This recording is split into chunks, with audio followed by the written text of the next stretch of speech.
Con el gusto de saludarles, este es su programa Reflexiones con un servidor, Andrés Mares. Transmitiendo a través de nuestra señal RTQ, conectados contigo, en el 100.3 de FM y en el 1200 de AM. Y también vía internet, casi no lo menciono, pueden seguir nuestra programación a través del www.rtq.mx. Ahí también pueden acceder a nuestra gama de programas formativos, informativos y de esparcimiento. Y también pueden ver estos programas, si no los pudieron escuchar el miércoles, que es cuando solemos transmitirlos, pueden verlos a través de nuestro canal de YouTube Andrés Mares en la lista de reproducción Reflexiones. Y pues sí, transmitiendo como siempre desde la hermosa Santiago de Querétaro hacia pues todo el mundo que se conecte vía radiofónica, vía internet. Estamos con ustedes. Hoy vamos a reflexionar, tema difícil, tema complicado, a veces hasta polémico, que es el tema de la igualdad y la identidad. Y es que, a mi parecer, se trata de dos términos que solemos confundir. Al menos eso pareciera porque los tratamos indistintamente en nuestra comunicación cotidiana como si fueran exactamente lo mismo, y me parece que no solo no son lo mismo, sino que es importante tener presente que justamente no son lo mismo. Tampoco equidad.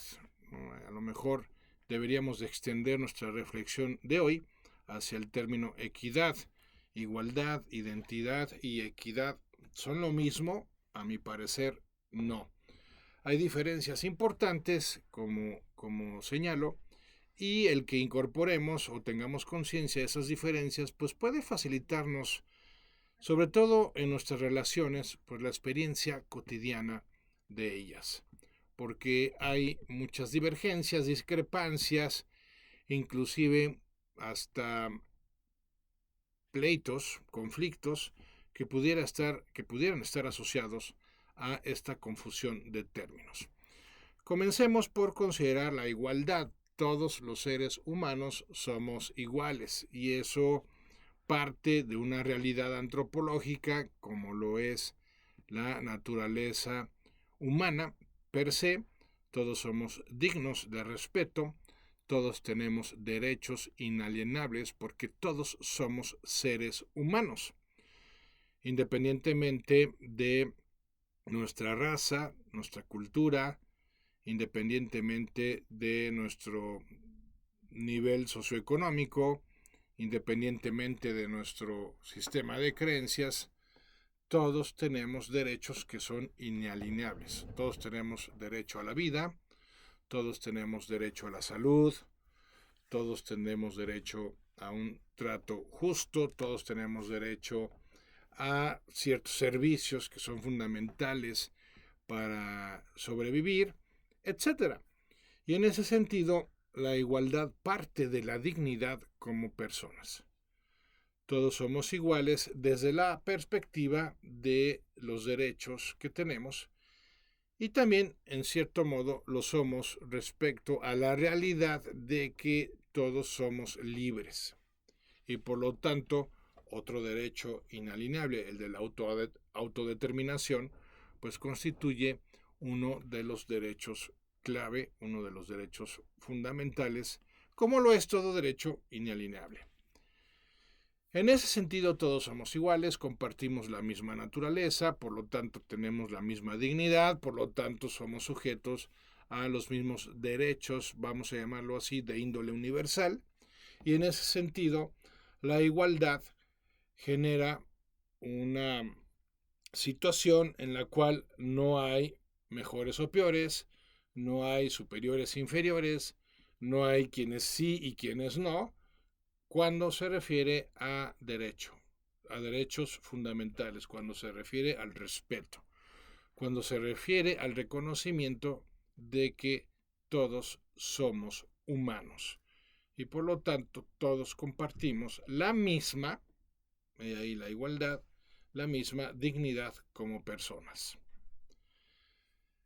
De ahí ha de partir en nuestras relaciones, es decir, aterrizando esto a nuestra vida cotidiana, pues de ahí ha de partir por lo menos el respeto en nuestra manera de relacionarnos con los demás. O sea, nuestra manera de tratar a los demás ha de ser siempre y de manera invariable e ineludible respetuosa. Esa es la premisa sobre la cual hemos de partir a la hora de relacionarnos con cualquier persona. Todo mundo es digno de nuestro respeto. Pudiera ser que no lo merezcan, ¿no? Ahí una cosa es lo que tengo por dignidad y otra cosa es lo que tengo por mérito propio. Pero aunque no lo mereciera por los actos, por la irresponsabilidad, por lo que quieran, pues todos somos dignos de respeto. Y ojo, esto es muy importante, todos tenemos la responsabilidad de respetar, porque a la vez que es un derecho, se convierte en una obligación. Es un derecho para el receptor, es una obligación para el transmisor de dicho respeto.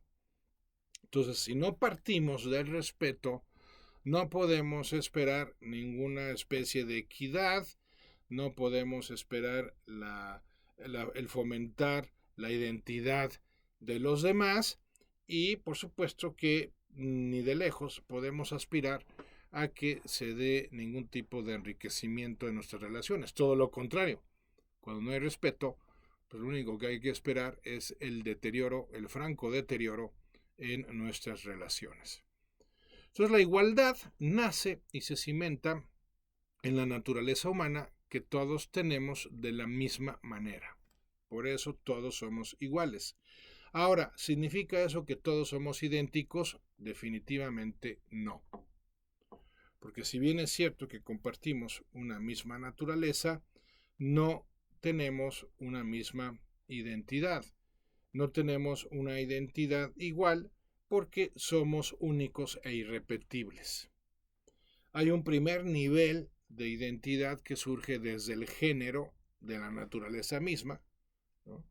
Hay dos géneros que la naturaleza promueve por sí misma, que son el masculino y el feminismo, el femenino, perdón. Sé que muchas personas pues, plantean muchos más géneros, lo cual respeto, pero desde un punto de vista, desde mi formación antropológica, la naturaleza de forma espontánea lo que genera son dos géneros en el ser humano, no sé en otras especies, en el ser humano pues está el género masculino y el género femenino. Entonces es un primer nivel de identidad, pero solo el primer nivel. Tampoco agota toda mi identidad el hecho de que sea hombre o de que sea mujer, porque no sería suficiente en un contexto de ser único y de ser irrepetible. ¿Por qué? Pues porque habemos muchos hombres y hay muchas mujeres, punto. Entonces, el hecho de solo ser hombre o solo ser mujer, pues no es per se constituyente pleno de la identidad de una persona, pero empieza a ser un primer nivel de diferenciación. Cuando yo me identifico con el género masculino, bueno, pues entonces ya sé que la naturaleza me ha dotado para ciertas funciones y espera de mí la realización de ciertos roles. Y lo mismo pasa con las mujeres. Ahora, ¿solo soy hombre? No, soy más que eso. Y ahí es donde se empieza a poner interesante y también desafiante toda la construcción de la identidad. En términos de identidad, pues es muy importante constatar y ser conscientes de que pues ya entran en juego variables físicas, variables o componentes psicológicos y también espirituales, porque el conjunto de las tres, que per se no son separables, aunque sí son contemplables de manera aislada, el conjunto de las tres pues me va configurando un tipo de identidad específica. Empezamos por el cuerpo, o sea, nuestro primer nivel de diferenciación para establecer mi identidad, pues soy hombre y no mujer, va. Segundo nivel de diferenciación, pues tengo un cuerpo con ciertas particularidades que no suelen tener los demás. Es un tema de estatura, es un tema de color de piel, es un tema de complexión, es un tema que inclusive refleja pues diferencias con las que se me identifican, que pueden ser sutiles, pero de todas maneras forman parte de esta identidad, como puede ser la manera de caminar, como puede ser la manera, los gestos que utilizo, la manera de gesticular con las manos, los movimientos corporales y todo aquello que suele describirse como el lenguaje corporal. Pues también forma parte de mi identidad, es una parte de mi ser único, el que tenga este cuerpo y que este cuerpo pues refleje ciertas formas de expresión de una manera particular. Luego nos vamos al nivel psicológico. En el nivel psicológico pues ya está el esquema de las creencias con las que me identifico y que definen buena parte de mi personalidad. Aunque la primera parte viene dada por la genética, en un siguiente nivel pues viene dada por esa asunción de creencias, de valores que son particulares, que son propios y que por lo tanto pues también me diferencian respecto a los demás. Ni qué decir de que se acentúa esta diferenciación con mi manera de percibir las cosas, porque ahí tal vez como en ninguna otra cosa se note que somos únicos e irrepetibles en la manera de percibir las cosas, en la manera de experimentarlas, que se traduce a una manera particular de sentirse y de pensar. Entonces, cuando hablamos de la percepción, pues ya hablamos de algo muy interesante, a la vez muy profundo y muy definitorio de la identidad. ¿Por qué? Porque podemos afirmar que cada quien experimenta la vida de una manera única, de una manera particular, de una manera independiente a cómo la experimentan las demás personas. Por eso es muy interesante ver cómo dos personas que viven la misma, ya no digamos realidad, sino la misma situación, pueden estar teniendo una experiencia muy distinta de ella. Una persona que va en una montaña rusa, van los dos, van dos personas en el mismo carrito y una puede estar feliz y la otra puede estar desmayándose, porque no están teniendo la misma experiencia de ese andar en el carrito de la montaña rusa. Y eso es algo que hemos de considerar también en nuestras relaciones de manera cotidiana, porque es muy importante tenerlo presente. Nadie experimenta la vida como nosotros.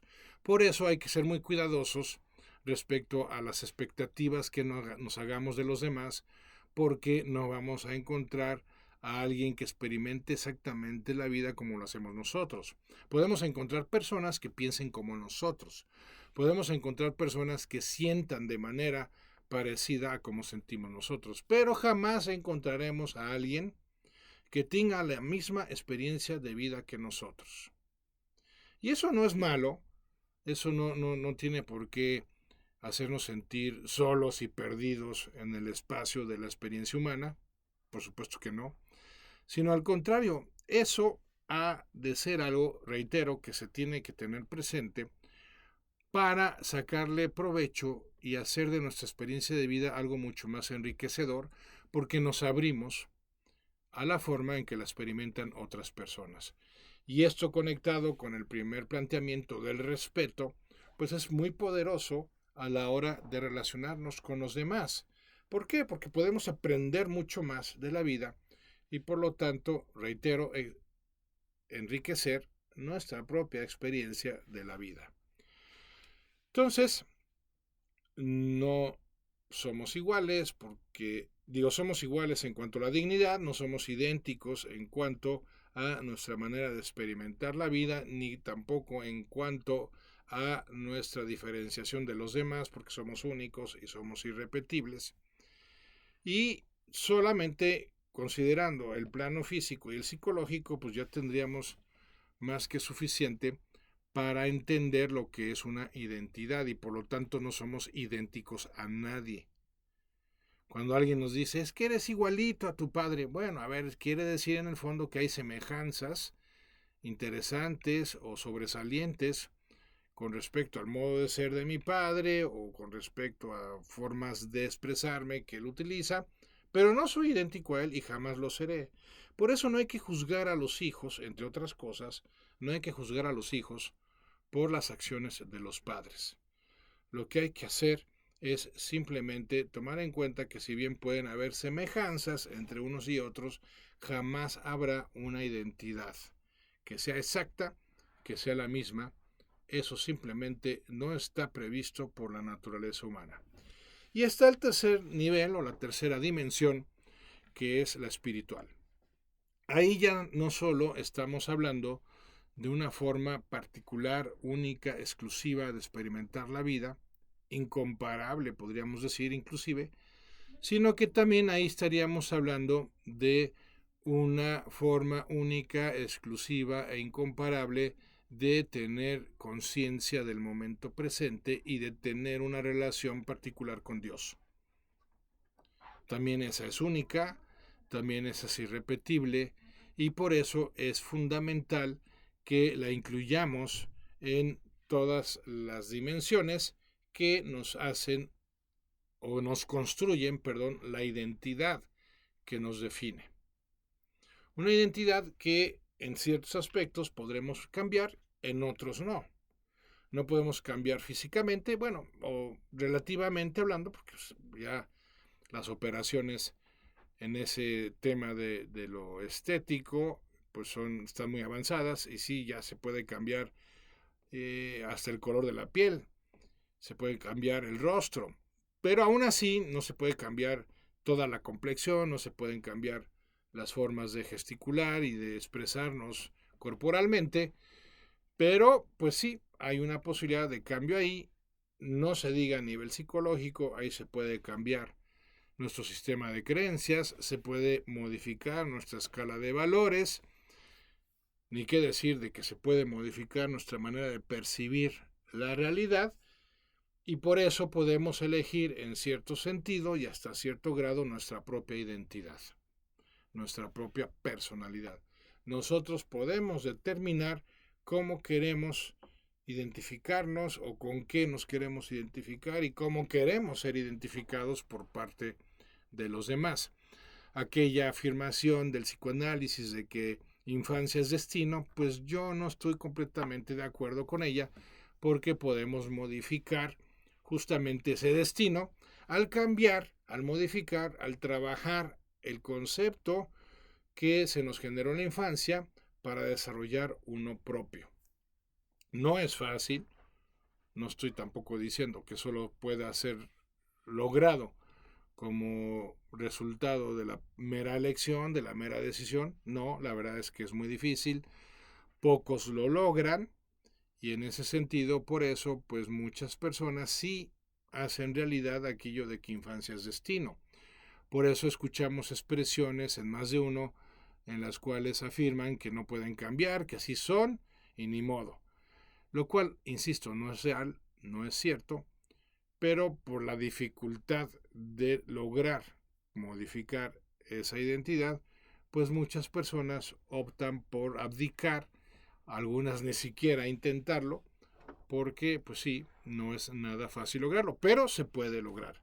Se puede trabajar sobre el físico, se puede trabajar sobre la mentalidad y se puede trabajar sobre nuestro nivel de conciencia y por lo tanto el tipo de relación al que podemos aspirar con Dios. Sí, sí se puede y es resultado o será resultado de una decisión, de una determinación personal y de una perseverancia a prueba de balas, porque va a llevar tiempo, porque va a exigir esfuerzo, porque hay que saber cómo hacerlo, pero finalmente uno tiene la opción, esa es la buena noticia, uno tiene la opción de construir su propia identidad y actuar de conformidad con esa identidad que uno ha asumido. O también uno puede quedarse con la identidad que se le empotró, si se me permite la expresión, desde la infancia y no modificarla para nada. Entonces, no es lo mismo igualdad que identidad, todos somos iguales, pero no somos idénticos. Tenemos una forma particular, única y repetible de experimentar la vida y por eso no podemos ser idénticos, aunque todos tengamos derecho a que se nos trate de manera equitativa. Y aquí viene el tercer término, la equidad. Cuando hablamos de ser equitativos, pues hablamos de procurar evitar a través de un esquema de privilegios, pues darle más a unos a costa de otros. Lo cual aquí hay que ser muy cuidadosos porque también me parece que se tiende a sobrevalorizar la virtud de la equidad, a tal grado que se cometen irónicamente injusticias por querer ser equitativos. ¿En qué sentido? Bueno, en el sentido del mérito, justamente. Una cosa es que yo tenga una naturaleza humana que no escogí, otra cosa es que yo escoja una identidad específica, pero una muy distinta es que yo me sienta con derecho a recibir el mismo trato igualitario, equitativo o las mismas condiciones o privilegios cuando no me he esforzado o no he generado el mérito apropiado para poderlo obtener. Y cuidado con esto, amigas, amigos míos, porque esto en el tema de la prosperidad, en el tema de la salud, en el tema del amor es delicadísimo porque puede implicar que no estemos respetando la ley de la cosecha que vamos a vincular de una manera muy importante con la equidad para que no caigamos en el error de esperar que la vida nos dé más de lo que estemos nosotros dispuestos a dar. Eso sería un grave error y, por cierto, un error que se comete con muchísima frecuencia. Bien, entonces, antes de profundizar en la relación entre la ley de la cosecha y la equidad, pues vamos a hacer un resumen de lo que hemos abarcado hasta ahorita. La igualdad tiene que ver con los mismos derechos que tenemos todas las personas por compartir la misma naturaleza humana. La identidad tiene que ver con la configuración de una personalidad que yo elijo, en donde hay factores que no elijo, como es mi cuerpo, como es mi temperamento, como es la cultura en la que nací, en la que he vivido inmerso, pero en donde también hay factores que sí elijo, como es el sistema de creencias personal, como es la escala de valores y la manera de percibir la realidad, que sí definitivamente son objeto de nuestra elección personal. Y ahora estamos profundizando en la equidad.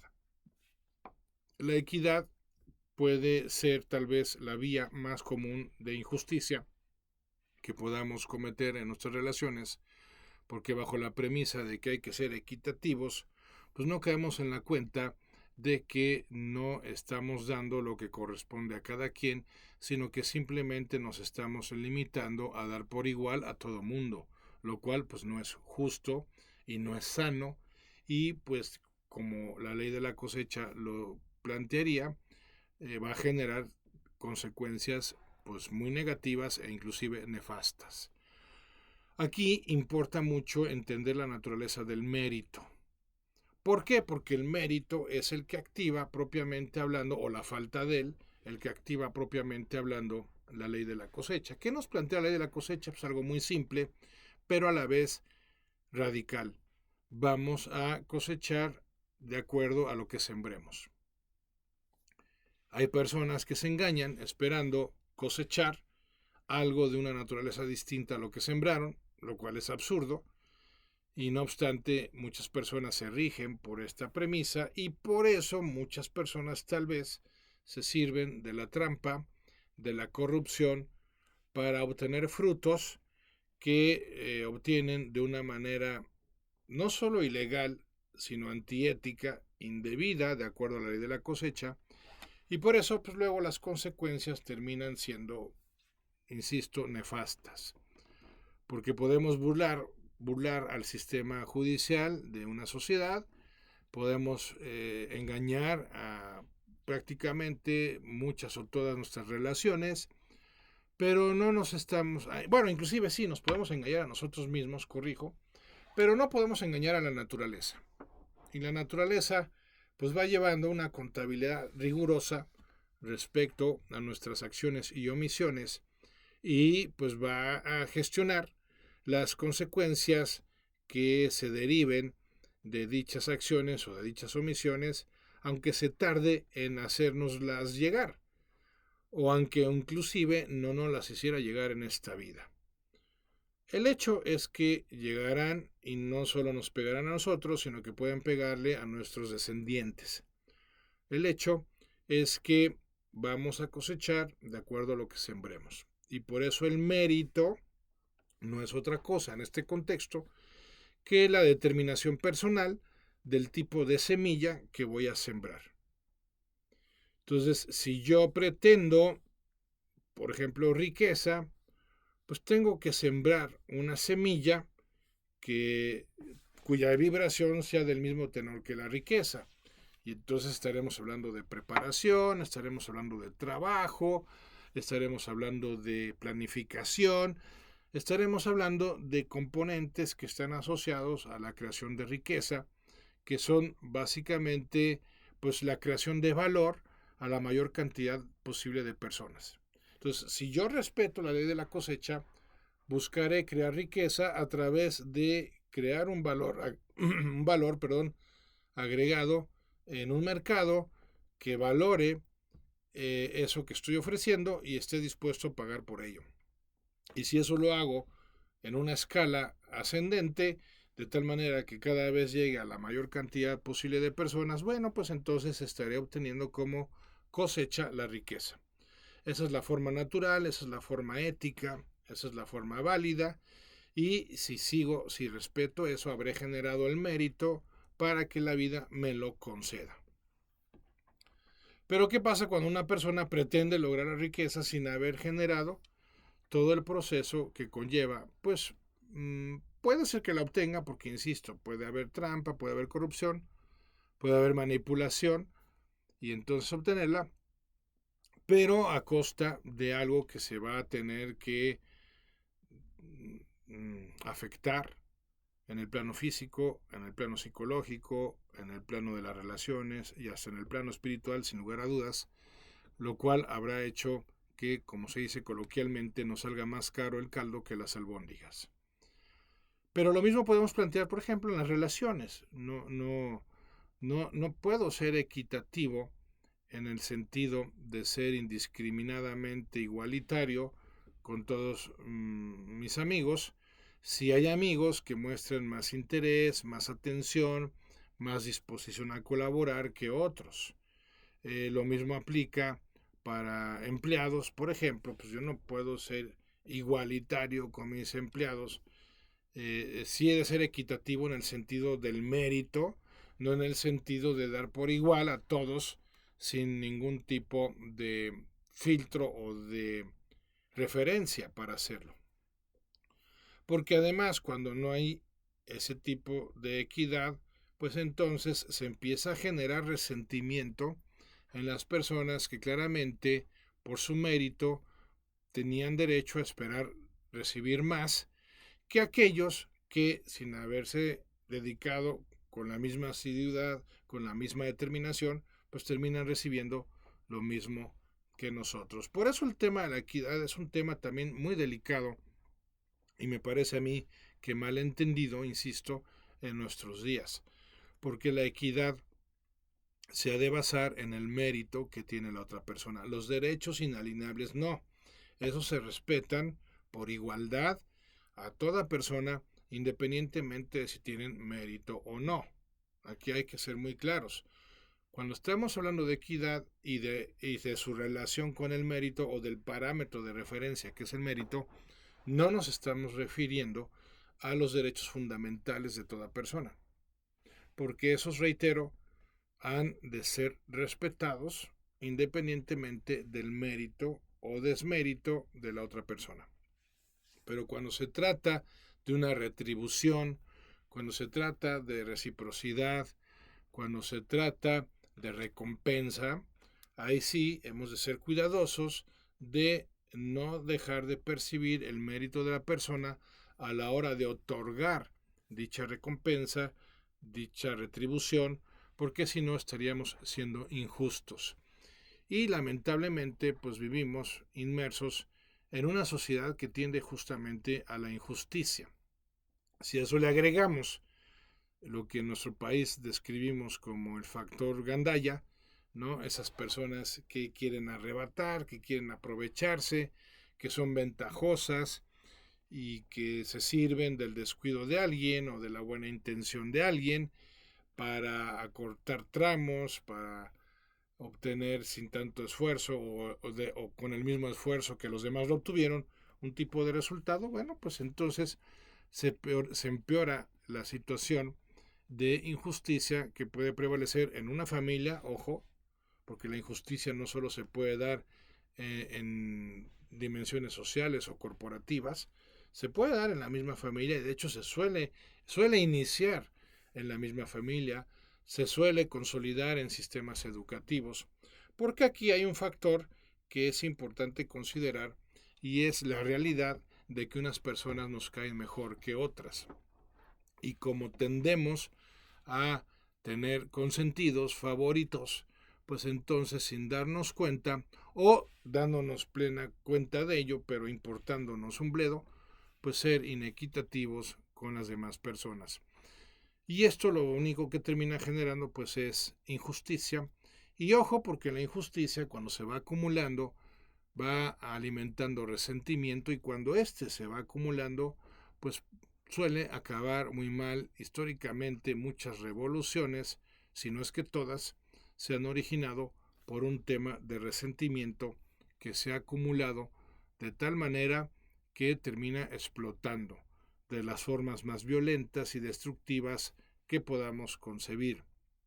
Y lástima porque no tendría por qué ser así en una familia, en una escuela, en una empresa o en una sociedad que buscara justamente en términos del mérito, pues retribuir y recompensar a sus miembros. Claro, por este tema del favoritismo y también por cierta desidia, hay que decirlo, pues muchas veces no se hace, porque estar considerando el mérito o estar dando de acuerdo al mérito, pues puede implicar la queja y el reclamo del gandaya, del envidioso, lo cual genera desgaste y muchas personas que se encuentran en posición de autoridad pues no quieren sufrir ese desgaste y terminan yéndose por la vía fácil pues de darle lo mismo a todos por igual, creando ese resentimiento en la organización que encabezan y pues mermando la calidad del clima en dicha organización, lo cual se termina, insisto, pagando muy caro.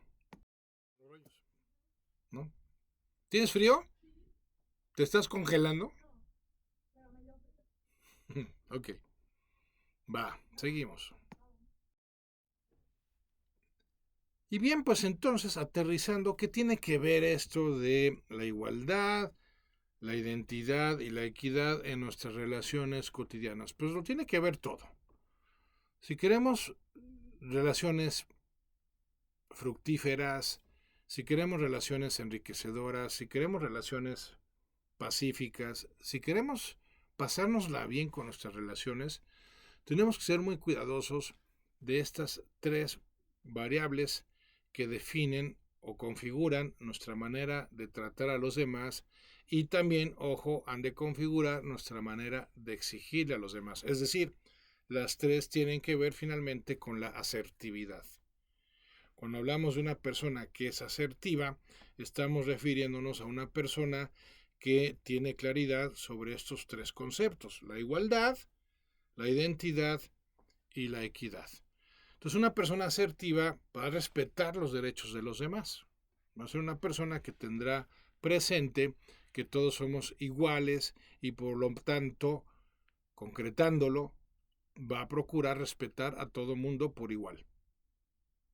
No va a tratar violentamente a unos o va a menospreciar a otros o va a burlarse o va a hacer querer sentir menos, va a respetar. Lo menos que le debemos a cualquier persona es el respeto. Entonces, esa es la implicación más directa, más cotidiana, más ordinaria de la igualdad. Respecto a la identidad, pues la persona asertiva sabe que no puede esperar lo mismo de las personas que esperaría de sí misma, porque no tienen las demás personas la misma experiencia que tiene ella de la vida misma. Entonces, este solo factor, pues ya sería un gran, al considerarlo, sería un gran aliado para reducir el desgaste en nuestras relaciones, porque mucho de ese desgaste tiene que ver con lo que esperamos de los demás. Y además, con esperar de los demás que piensen como uno y que sientan lo mismo que uno, lo cual no hay forma de que suceda. Repito, no hay forma de que suceda. Jamás nadie va a pensar exactamente igual a como piensa uno, ni va a sentir exactamente lo mismo que siente uno. Por eso hay que entender que si bien puedo llegar a conocer también a una persona que puedo anticipar lo que va a hacer, tengo que ser muy cuidadoso de no pretender, por más que me esmere y por más tiempo que pase con esa persona, no puedo pretender jamás que se vuelva una réplica de mí, que se vuelva una copia al carbón de cómo soy yo. Eso es imposible y por lo tanto carece de sentido que yo invierta tiempo y energía en tratar de lograrlo.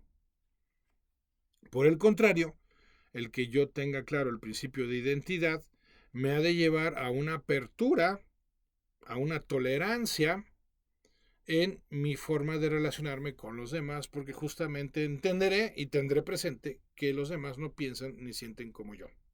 Ahora, ¿significa que esta apertura y esta tolerancia exija de mí que me adhiera a su manera de pensar y de ver la vida? No. No, el que yo sea tolerante y el que yo sea de mentalidad abierta significa que me estoy abriendo a la empatía con los demás, pero no a la concordancia en la idiosincrasia, en la manera de pensar de los demás. Yo puedo discrepar de esa manera de pensar, pero a la vez puedo respetarla. Pero ese respeto no me lleva a estar de acuerdo con esa persona. Se puede entablar un diálogo, se tiene que entablar un diálogo para llegar a sobresaltar aquellos aspectos en los que sí hay concordancia, es decir, que me vincule más a una persona lo que me une a esa persona que lo que me separa de esa persona, o de plano llegar respetuosamente al punto en el que diga, a ver, yo no me puedo relacionar contigo porque es tan radicalmente opuesta tu manera de ver la vida a la mía que pues vamos a estar chocando o vamos a estar generando interferencia entre los dos. Entonces mejor no nos relacionamos, yo te respeto, tú me respetas y llevamos la fiesta en paz, no llevándonos entre nosotros. Esa es una implicación muy concreta, muy ordinaria, que nos puede servir a la hora de relacionarnos con los demás.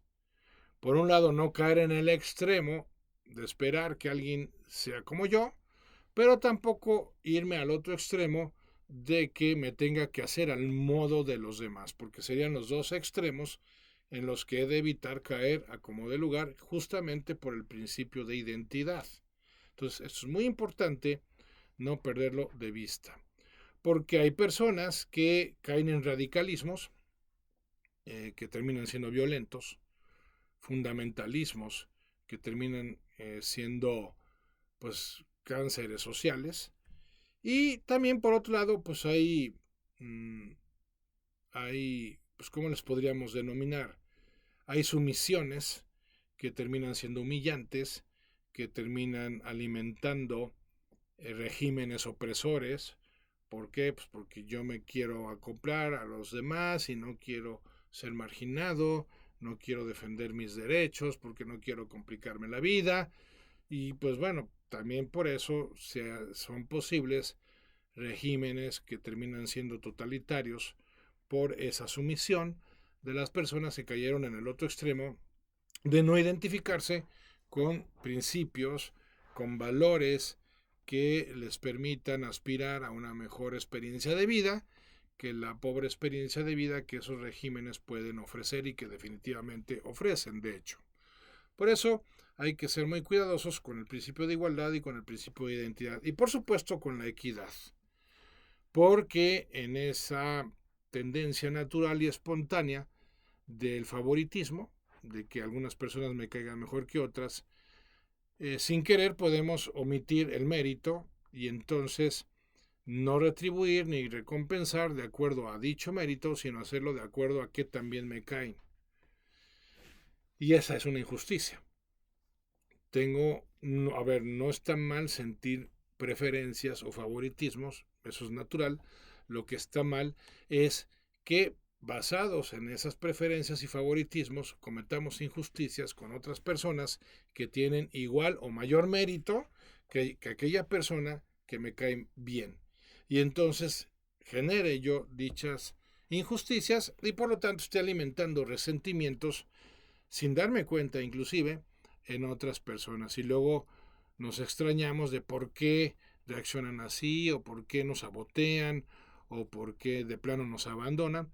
Bueno, pues probablemente porque llevamos años siendo injustos con esas personas, porque no nos fijamos en su mérito, nada más nos fijamos en que a lo mejor no nos caían tan bien como otras personas que sí nos caían mejor, pero que tal vez no tenían tanto mérito. Y por otro lado, llevando ya a un nivel más profundo el tema de la ley de la cosecha, pues con respecto a la vida, si queremos lo mejor de la vida, tenemos que estar dispuestos a dar lo mejor de nosotros mismos. Y entonces aspirar a una vida equitativa. Mucha gente se queja de que la vida es injusta con ellos. Y muchas veces no se ponen a considerar que no es que sea injusta con ellos, sino que simplemente les está dando lo que se merecen. Así de rudo, así de contundente, porque pues me toca en mi labor de coach escuchar muchas veces lamentos, quejas, victimismos, que pues cuando les hago ver, o al menos intento hacerles ver que en el fondo pues están afrontando consecuencias que se derivan de su manera de pensar y de su manera de actuar del pasado, pues sí, se terminan molestando, lo cual es de esperar, pero mientras no reconozcan esa situación, esa realidad, pues no van a estar en condiciones de mejorarla y por lo tanto de aspirar a un mejor futuro. Si todos queremos un mejor mañana, tenemos que exigirnos un mejor presente en términos de la manera en que pensamos y la manera en que actuamos y la manera en que nos relacionamos con los demás. Y conste que no señalé la manera en que nos sentimos, porque esta solo puede mejorar cuando mejoramos nuestra manera de pensar, nuestra manera de actuar y nuestra manera de relacionarnos con los demás. Solo así y solo entonces podemos aspirar a sentirnos mejor con nosotros mismos y con la realidad con la que estamos viviendo. Pues hasta aquí nuestra reflexión de hoy. Espero, como siempre, que haya sido de utilidad para ustedes.